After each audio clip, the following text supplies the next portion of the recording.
continues, not just for days, but for weeks, months, years. You cannot get rid of it. And the other continual feeling is the constant cold. Terrible cold. Sometimes I felt as if my blood circulation was slowing down. I was personally amazed at the power of endurance, because by all accounts, I should have become seriously ill and died a long time ago.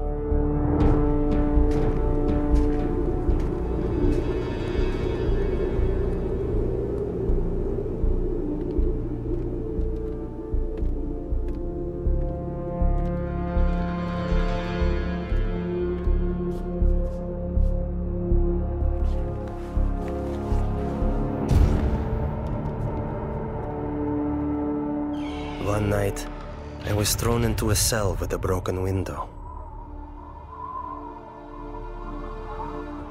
The KGB was determined to do an experiment and freeze me. Later they would say he broke the window in his cell and died of cold. I felt despair. I thought to myself, has God really left me? Am I really forgotten and neglected? Have my years of suffering been in vain? And in my despair, I began to pray.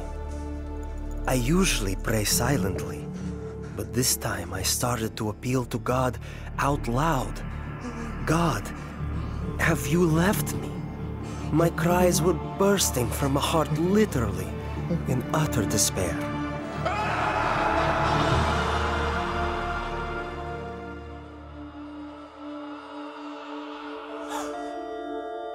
One night I had a dream. In my dream, I was told to pray for Alexander. I had no idea who Alexander was. But I told my church, and we began to pray for him.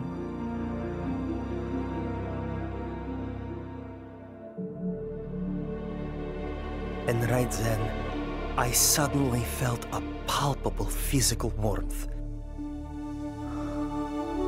Not the kind that comes from a heater, but like when a mother draws her freezing child to her breast and warms him with her tearful breath of compassion. It was a very living, human warmth. It penetrates you as if piercing you to the heart. And inside your heart, a spring opens up, out of which flows peace. A wonderful, magnificent, soothing peace.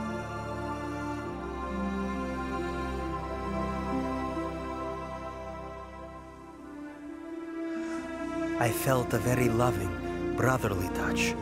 Someone's caring hand touching my shoulder. I actually felt it. And this gesture represented the words, "You are not alone. You are not abandoned. We are with you.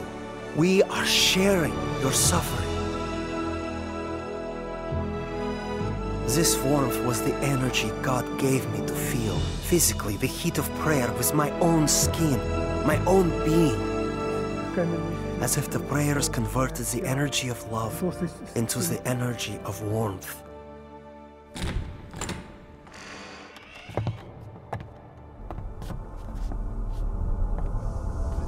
In the morning, it was a shock to my executioners.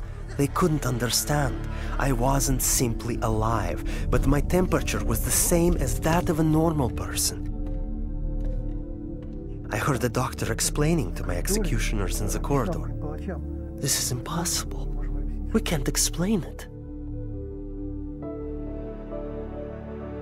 About 6 months later, we received a letter from Open Doors to pray for Alexander. And we finally found out who this Alexander was. We had been praying for 6 months without knowing anything about him. Alexander had started a Christian movement that spread across the Soviet Union. For this crime against the state, he was imprisoned to a labor camp in northern Siberia. the death sentence zone. It so happened that many people began praying for me.